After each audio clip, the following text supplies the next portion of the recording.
Assalamualaikum warahmatullahi wabarakatuh.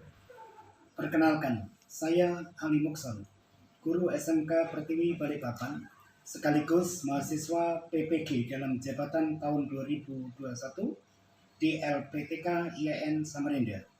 Pagi hari ini, Senin 29 November tahun 2021, saya akan melaksanakan UKIN di SMK Negeri 2 Balikpapan. Selamat menyaksikan.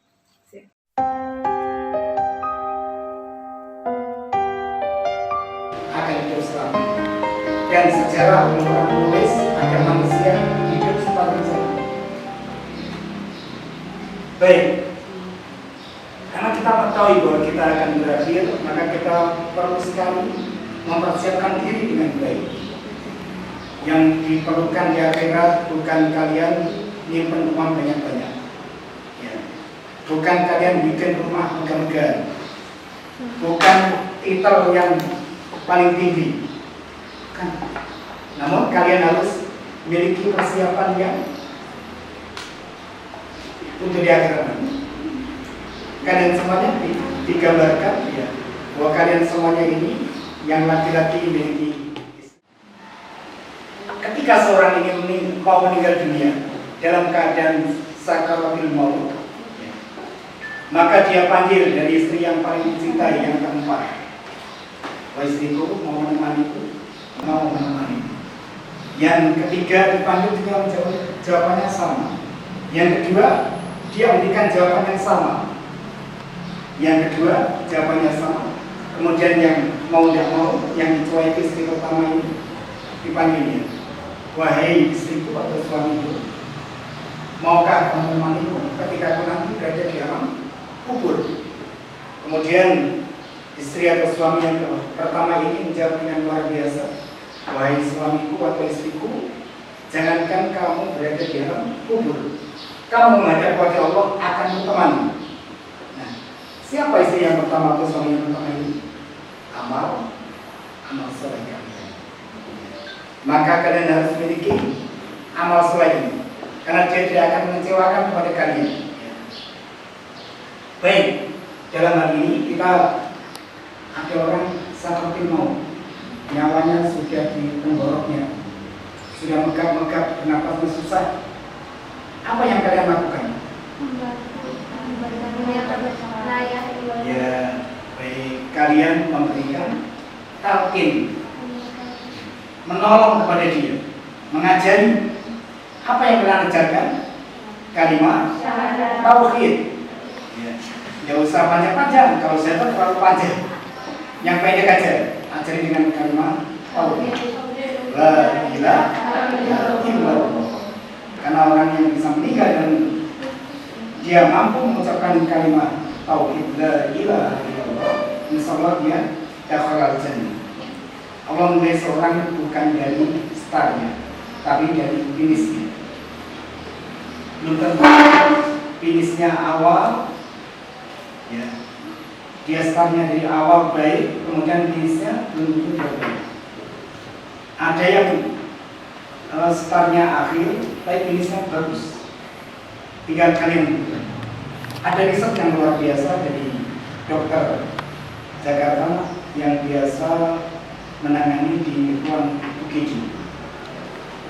Dia senantiasa bertemu dengan orang-orang yang sakaratul maut. Nah, ada pasiennya dibimbing talqin, diajari mengucapkan kalimat tauhid. Kemudian ada yang berhasil, ada yang tidak. Kemudian dari dua hal ini, dokter ini mengadakan yang berikutnya menganalisis, menyolatkan jenazah mengikuti pihak yang paling utama. Kalian tahu syaratnya, sunnah, rukun sholat jenazah, serta tata cara sholat jenazah dengan baik. Insyaallah nanti pada ujung kita akan praktekkan yang terakhir tentang sholat jenazah. Baik, kita masuk materi mengkafani jenazah.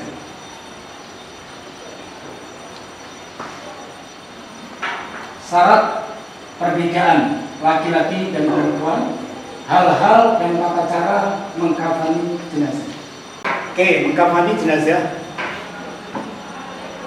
adalah menutup, yang menutupi atau membungkus jenazah dengan sesuatu yang dapat menutupi tubuhnya, walaupun hanya sehelai kain dari ujung rambut sampai ujung kaki. Meskipun para fuqaha ahli fikih memilahnya antara batas minimal dan batas sempurna, dan diberi wangian secukupnya.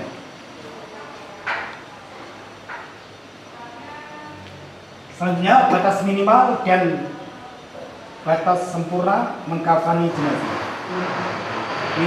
Minimalnya berapa? Baik laki-laki maupun perempuan. Batas minimalnya adalah satu lembar kain yang dapat menutupi seluruh tubuh jenazah. Ini wajibnya. Kalau sempurnanya supaya mendapatkan kesunahan bagaimana? Ini ada perbedaan antara laki-laki dengan perempuan. Kalau laki-laki 3 lapis kain kafan, sementara untuk jenazah perempuan 5 lapis terdiri dari 2 lapis kain kafan ditambah dengan kerudung, baju, kurung, dan kain. Hal-hal yang disunahkan dalam kafani jenazah. Kain kafan yang digunakan hendaknya kain kafan yang bagus, bersih, dan menutupi seluruh tubuh jenazah. B. Kain kafan hendaknya berwarna putih. C. Jumlah kain kafan untuk jenazah laki-laki hendaknya 3 lapis, sedangkan bagi jenazah perempuan 5 lapis. D. Kain kafan diberi wangi-wangian terlebih dahulu sebelum digunakan untuk mengkafani jenazah. Hal-hal yang perlu diperhatikan dalam mengkafani jenazah. Yang pertama, hal yang perlu kalian perhatikan dalam mengkafani jenazah adalah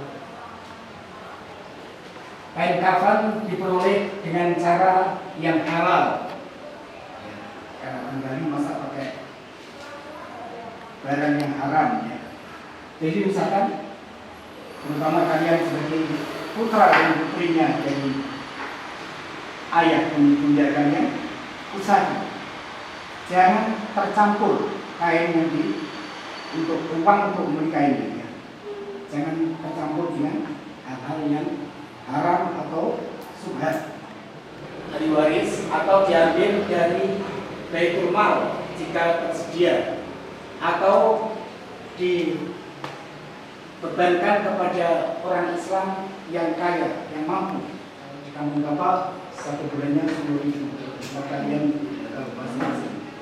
Yang kedua, kain kafan hendaknya bersih, berwarna putih, dan sederhana, tidak terlalu mahal, dan perhatikan ketika mengkafani jenazah. Tata cara mengkafani jenazah. 1. Jenazah laki-laki. Yang kedua adalah jenazah perempuan.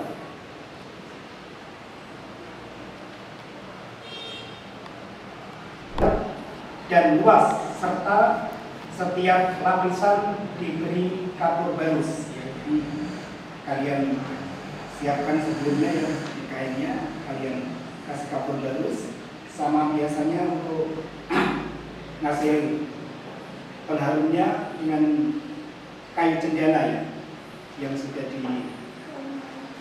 dihaluskan. Kemudian yang kedua, angkatlah jenazah dalam keadaan tertutup dengan kain dan letakkan di atas kain kafan memanjang, lalu ditaburi wangi-wangian, kasih pengharum. Kemudian yang ketiga, tutuplah lubang-lubang hidung, telinga, mulut, kubul, dan bubur yang mungkin masih mengeluarkan kotoran dengan kapas. Kalian harus paham, ada namanya lubang bubur dan kubul. Ada yang tahu nggak? Dua ini. Kalau kubul itu lubang jalan depannya, yang bubur itu jalan belakang. kawasannya. Insyaallah kalian paham aja. Oke. Yang keempat, jenazah laki-laki. Selimutkan kain kafan sebelah kanan yang paling atas, kemudian ujung lebar sebelah kiri.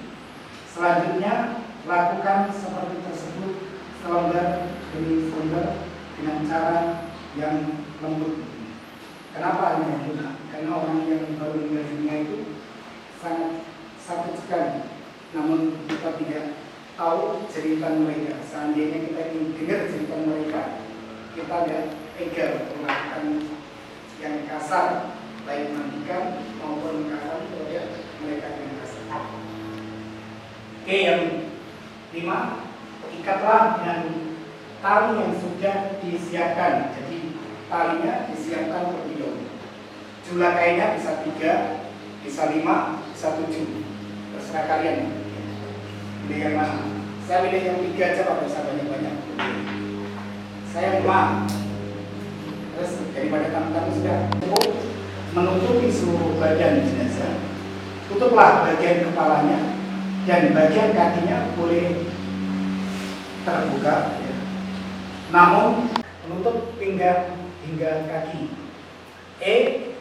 Lembar 5, menutup pinggul dan paha. Tata cara mengkafani jenazah perempuan. Susun kain kafan yang sudah dipotong-potong untuk masing-masing bagian dengan tertib, lalu angkatlah jenazah dengan keadaan tertutup dengan kain dan letakkan di atas kain kafan sejajar serta taburi dengan wangi-wangian atau dengan kapur barus.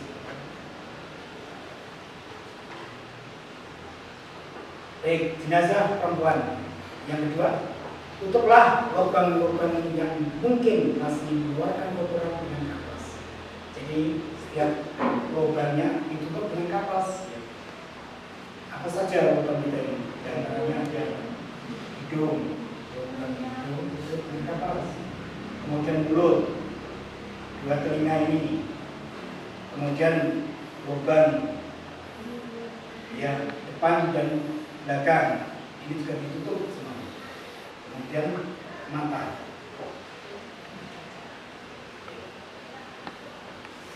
Yang 3, tutuplah kain kafan membungkus pada kedua pahanya. Pakaikan sarung juga baju kurungnya. Jadi nanti kita lihat dalam tutorial pelajaran tentang pengkafanan. Selanjutnya yang kelima, rapikan rambutnya. Di rambutnya setelah mandikan, waktu mandiin dikasih sapu, dibersihin.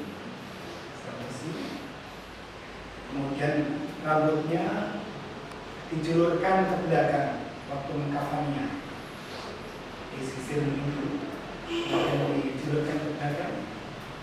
Kemudian pakaikan kerudung. Yang 7, membungkus dengan lembar kain. Terakhir dengan cara menemukan kedua ujung kain kiri dan kanan, lalu digulungkan ke dalam supaya tidak mudah lepas. Yang 8, ikat dengan tali pengikat yang telah disiapkan. Dan kalian harus paham untuk mengikat, jangan sampai salah-salah. Mayat ketika dikuburkan, mayat kemana? Mayat ke kiblat. Berarti kalau kiblat, kiri yang di atas, kiri yang di atas, kiri yang di atas. Maka tali penalinya jangan di kanan. Di kanan repot nanti membukanya.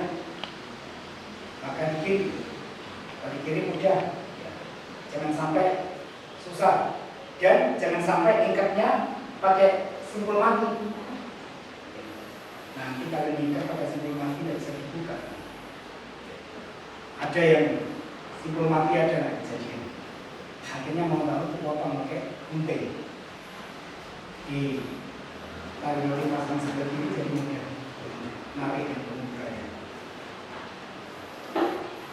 Kemudian 7, 8. Ikat dengan tali pengikat yang telah disiapkan. Sekali lagi, tali boleh 3, boleh 5, boleh 7. 7 sudah cukup ya? Baik, kita lihat.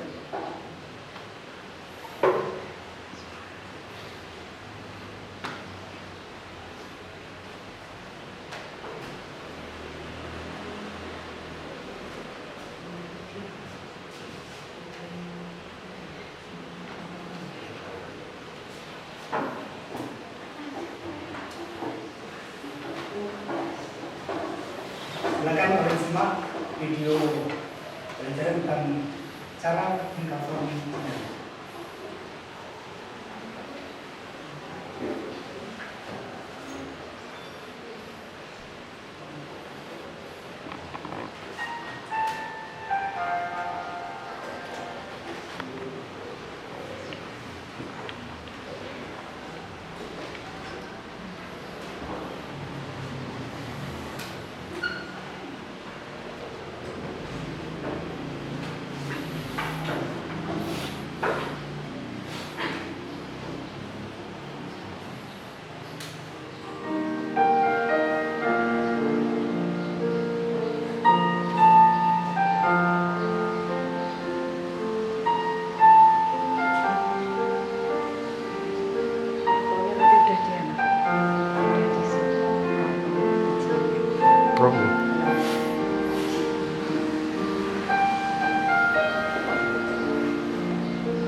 Mayatnya masih hidup, mayatnya masih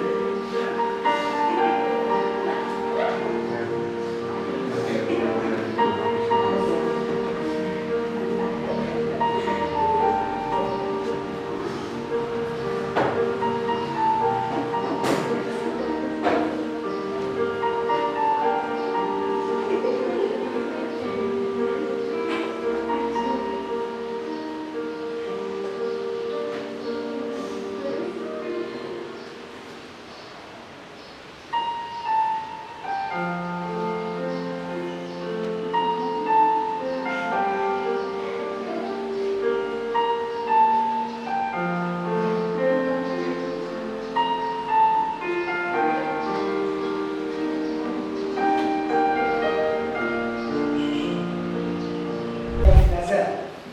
Pak Ustadz, Pak Kiai yang di sekitarnya bisa ya jadi imam. Kemudian yang ketiga, orang tua si jenazah dan seterusnya. Orang tuanya mungkin masih ada, anaknya meninggal, kakeknya, kemudian paman-pamannya. Ini akan dilaksanakan sholat jenazah. Oke, anak-anak si jenazah, anaknya seharusnya dia panggil. Makanya Bapak ingin kalian semuanya bisa hafal tentang doa sholat jenazah ketika terjadi, karena kita semuanya tahu kapan terjadi akan kematian.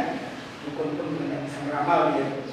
Makanya kalian harus bisa, jangan sudah terjadi baru mau belajar, terlambat. Mulai sekarang belajar, siapkan dengan baik. Kalau takdir tiga untuk saya almarhum yang paling utama untuk melaksanakan sholat jenazah.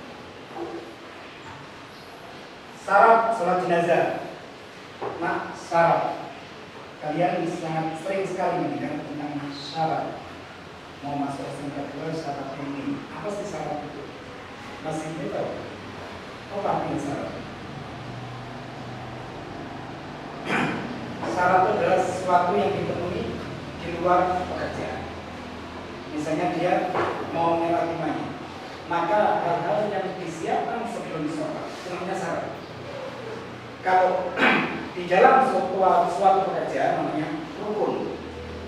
Kalian harus tahu makanya ketika kalian mau sholat wajib, apa syarat sahnya sholat ini? Kalian harus tahu. Begitu juga dalam sholat jenazah. Apa syarat sholat jenazah? Yang pertama, suci dari hadas besar dan kecil. Yang pertama. Kemudian suci badan dan tempat dari najis. Menutupi aurat. Auratnya jangan sampai terbuka. Kalau ke jenazah pakai celana pendek. Lututnya kelihatan, laki-laki tidak boleh. Harus menutupi aurat. Selanjutnya menghadap kiblat. Jangan sampai tidak tahu arah kiblatnya, sehingga ketika dia menyolatkan terserah mau kemana arah, tidak boleh, harus mengetahui arah kiblat. Kemudian yang kedua, jika jenazah laki-laki posisi imam sejajar dengan kepala, misalnya ini kepalanya menyolatkan silakan, itu namanya sholat goib. Bagaimana? Ya sama caranya, yang dibaca nanti juga sama dengan waktu sholat jenazah. Sunnah sholat goib, apa aja sunnahnya? Mengangkat tangan setiap takbir. Berapa kali takbir sholat jenazah itu? 4, ya luar biasa. 4 kali takbir. 5 boleh, 3 yang tidak boleh. Karena kurang dari 4 tidak boleh. Takbir, kita mengangkat tangan, ini adalah sunnah hukumnya. Kemudian membaca ta'awud terlebih dahulu. Baca ta'awud itu adalah hukumnya sunnah dalam sholat jenazah. B, yang C-nya baca ta'awud, kemudian D, disunahkan banyak jamaahnya atau makmumnya, minimal 3 saf. Misalnya ada 7, boleh kalian buat yang 1 imam di depan, yang 2 berikutnya di belakangnya, 2 berikutnya di belakangnya sampai 3. Kalau bisa 3 saf mungkin. Itu sangat disunahkan. Oke, yang selanjutnya adalah merendahkan suara. Jadi membaca dalam, kecuali kalau praktek lain, kalau praktek harus terdengar karena siap-siap jangan tidak bisa dia, jangan-jangan tidak hafal dia, hanya mengikuti gerakannya aja. Makanya kalau sudah praktek betulan, harus dipelankan, tidak boleh menyanyikan suaranya. Dalam membaca sir waktu sholat jenazah, hukumnya adalah sunnah.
boleh kita meringkas cukup sampai di sini saja. Jadi cukup misalnya Allahumma sholli ala sayyidina Muhammad wa ala ali sayyidina Muhammad, sampai sini saja. Assalamualaikum warahmatullahi wabarakatuh.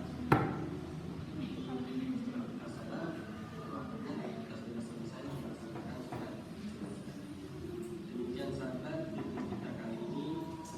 Ada yang bertanya mengenai cara salat jenazah?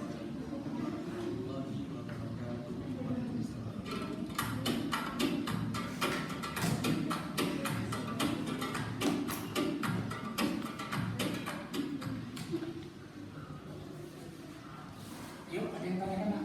Salat jenazahnya. Kalau tidak ada, Bapak harapkan kalian semuanya untuk bisa menghafalkan semuanya. Yang perempuan, coba kita kan perempuan. Nah, yang perempuan kan punya ibu, punya ayah. Masuk, tidak mau lagi dua-duanya. Siapa yang ngasih makan kalian? Yang nyekolahkan kalian siapa? Pada penghormatan kalian yang terakhir kalian. Harapkan semuanya bisa, baik laki-laki maupun perempuan. Kalian harus bisa dua-duanya. Karena ingat kita punya dua orang tua yang berbeda. Tidak semuanya perempuan. Pasti laki-laki dan perempuan. Maka yang perempuan harus bisa juga doa mayat laki-laki. Untuk misalnya kita masih punya paman dan lain sebagainya, punya ponakan, misalnya meninggal ponakannya laki-laki, masa kalian tidak mau memberikan doa kepada mereka? Jangan sampai ketika mereka meninggalkan kita, orang yang tercinta, hanya kalian antarkan dengan tetesan air mata, sampai keluar air mata yang berupa darah di lehernya. Itu yang diharapkan. Dan Bapak harapkan, terutama yang laki-laki dan juga yang perempuan sama kalian nanti ketika orang tuanya meninggal dunia, kalian yang mandi, jangan yang lain. Kalian punya hak yang luar biasa.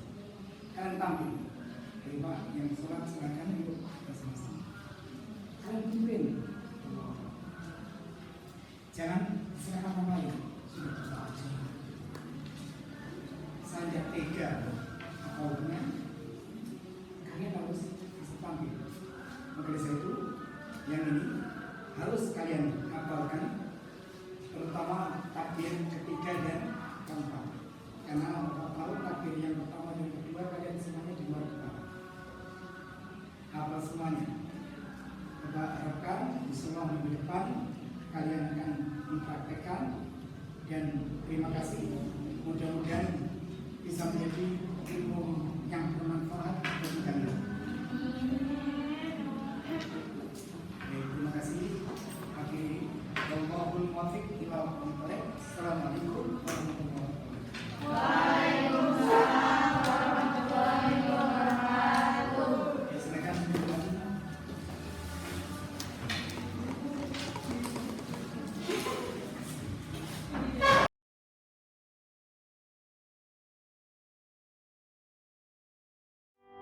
Yeah.